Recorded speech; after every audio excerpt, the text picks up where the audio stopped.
Oh my goodness. I know, it looks like it's gonna overflow soon. Like, look at how high it is on those fence posts. That's crazy. There is a drain somewhere in there. It's like right there, right there. Yeah, it's like right there. Yeah. Check out my plants. So what? Those are pickles Ooh. and Yeah. squash. 2 different types of squash. And those are my tomatoes down there. And we're gonna go hopefully get Tomatoes the... are gonna go crazy again. Yeah, but tomatoes are amazing. Like fresh tomatoes from the garden. Oh.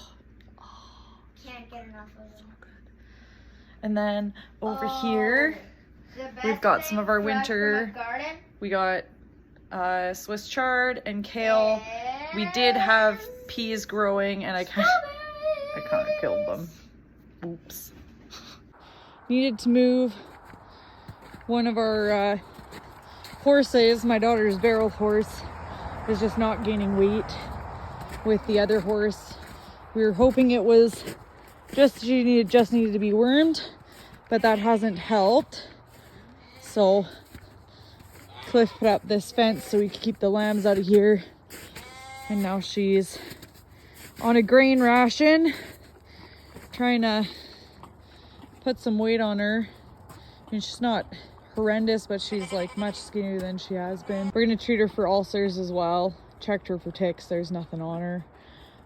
She just have a lice infestation, so we dealt with that too. I still haven't heard back from the vets, the local vets anyways, about treatment for ulcers. So we are going the natural route. So that's my daughter's barrel horse. That's my pleasure guy. And that there's our 4-H kid horse if we can get her not lame this year. We will have to just wait and see. Why are you in my face? What are you doing? Get out of my space. Alright, here we go. She's not super friendly, so I'm not gonna get too close to her. But she's in labor.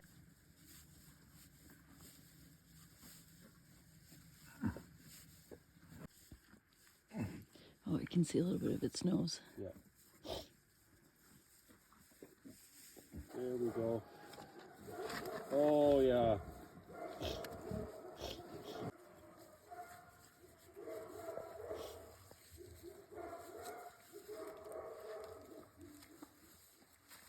Jeez. Oh.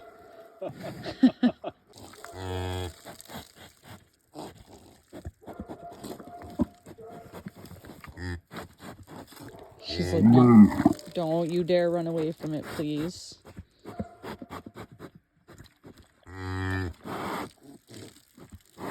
So we were up till 5 a.m. dealing with this calf. We've never had issues with calves before, and I think we kind of took that a little bit for granted. You know, with lambs, we were always way over prepared for anything we had to do with lambs, you know, tube feeding and all of that sort of stuff.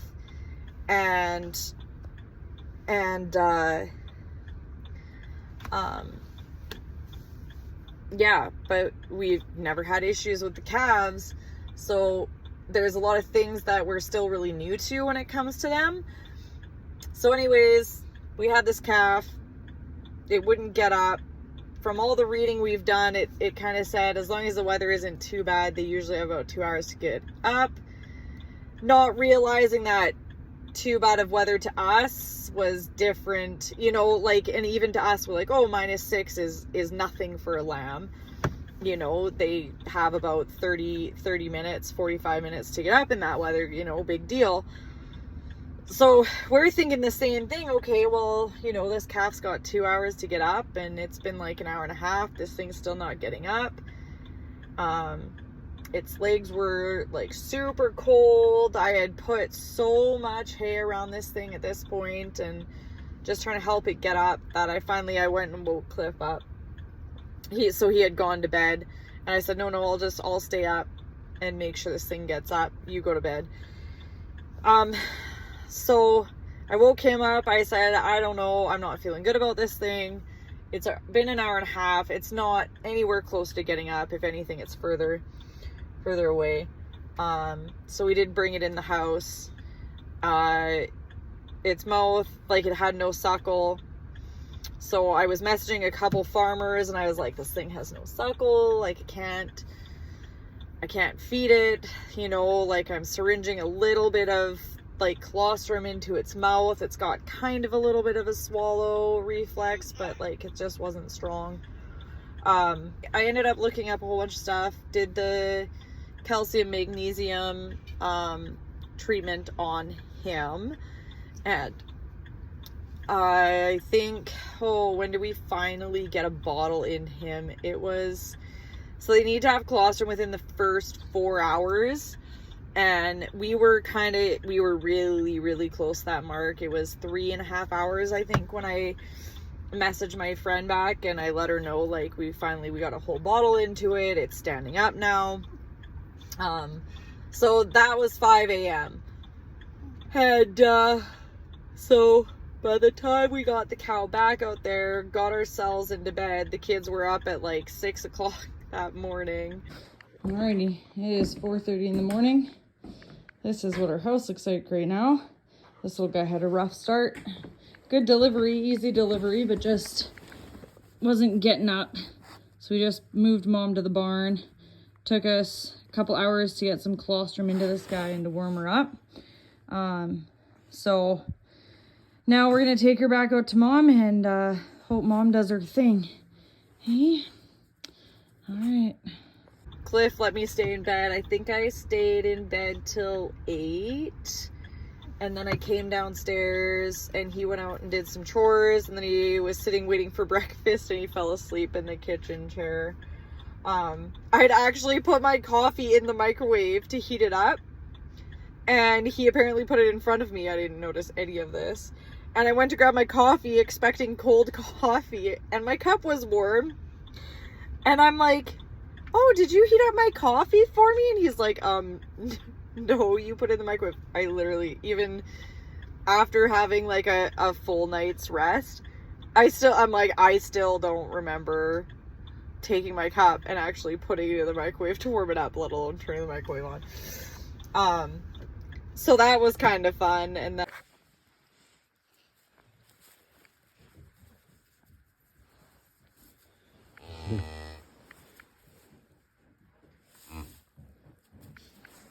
so, bought a new fish tank cleaner because we didn't have a tube for the calf the other night, and the only thing we had that size was the other was our old fish tank cleaner.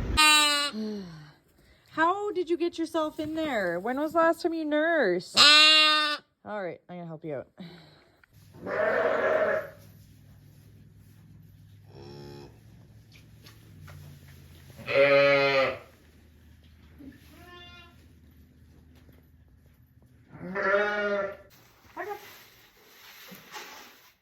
I'm trying to get this girl used to being touched. Her mom is really good. That's why we kept her. Her mom actually lets you touch her and milk her, like, no matter where she is in the field. So all I'm gonna see is I'm just gonna see how close I can get to her. Take your bucket away. Don't take your bucket away. What if I just, like, stand like this? We'll see if she'll come in. She'll sniff your hand, and she's pretty, like, mellow that way. We should have started this when she was really little. She'll come up to the fence, and good girl! You didn't run away that time. It's just me. And, like, she'll come up to the fence, and she'll sniff you, and everything, which is really great.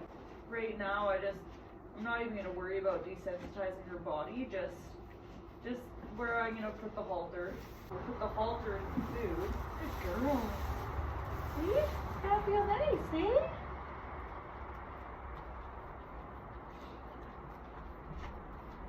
Yeah. We let you pet you get green. That's a pretty good trade-off. say that's a really good trade-off. Good girl. Good girl.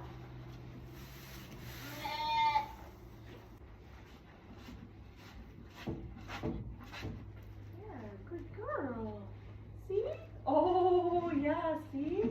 Oh, the scratchies feel good. Oh, was that too much? Your calf is good. Oh, I think the issue was she's just a first-time mom.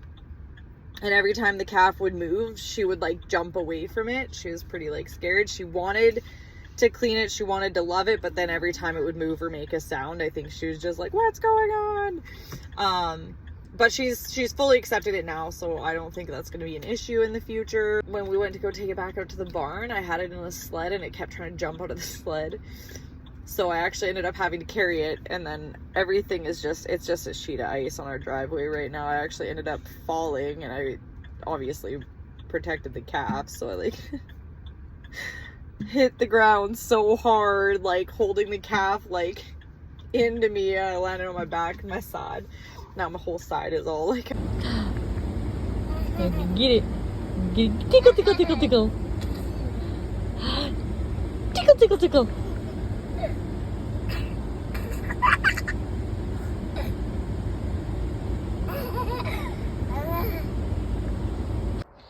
Currently, this is our meat bird pen. We're hoping those two will breed and give us some turkey eggs, but she has yet to lay any eggs. He's very interested in her though. Those two escaped Butcher Day last fall. Not sure how that happened. So this has been, well, this was our goat pen for a couple years, so we decided to get out of goats. And then it turned into our meat bird pen, which we only do enough meat birds now just for ourselves, so they don't need this whole area. Our plan is to take out that shelter there, and we're gonna build a nice big coop. I think in here it'll have a door on the house side so that we can just go on in, not have to worry about keeping gates shoveled all winter long. And then it'll have another door going out into the pen. We're hoping doing this that it'll protect the birds from avian flu. Where our other coop is, which I turned into the bottle barn, it's right beside our pond, and we do get ducks and geese that nest in there every spring. So just to keep everyone as safe as possible, we're going to bring them over here. I mean, there is still going to be a risk and a chance, but the only birds that typically come in here are the ravens. We're hoping that that'll be good enough. I do not want them in the loft this year. We did do that last year just to keep them really safe when we had it in the valley. There's always a chance that if it gets really bad up here that we'll do that again, but we're hoping not. We're having some thawing issues with our culverts this year. This happened the year we moved in too. They did eventually let go after I poured some salt down, and they all raced into the pond. Unfortunately, we didn't mark where the culverts are, and I can't remember exactly where they are. I'm hoping it warms up enough today that I can see a little bit of a trickle or bubbles or something coming up. Like this is pretty,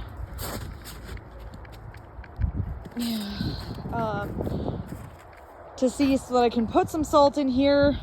We're hoping these culverts aren't shot this year. The reason we're having such issues up here, I'll walk up here and show you, is we actually have at least one crushed culvert up here. We aren't sure. There should be two culverts up here. We've yet to find the second one, but we know there's got to be two for the size of this ditch.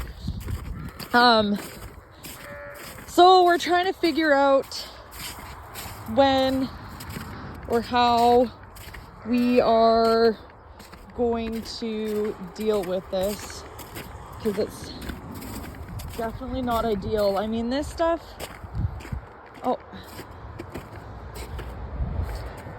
Like I should be able to see kind of where the water is coming in if I actually spend some time doing this.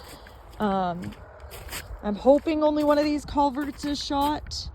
Hoping one I can just kind of dig out all the overgrowth from it. But this one up here, we were trying to clean it up last year and it's totally shot. So there's a culvert right here. And well, as you can see, it's thawed here. I mean, it's thawed. It's all water underneath there. It's not flowing anywhere. So what's actually happening right now is it's flowing under this tree and it's coming and it's going through our cattle guard, which usually doesn't happen. What are you doing? Oh, you got a big ice. Get the ice. Oh, you get it. You want it? What's this? You want this? Get it. Get it, Tess. Get it, Tess. Oh, man, it's cold in there. Oh, man. You want this? What's this? Get it. There, get it. Oh, good girl. Get a big piece. Kitty, get a big piece.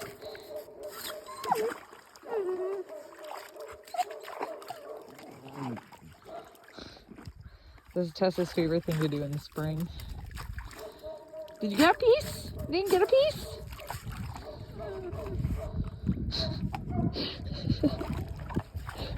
Oh, good girl. Bring it here.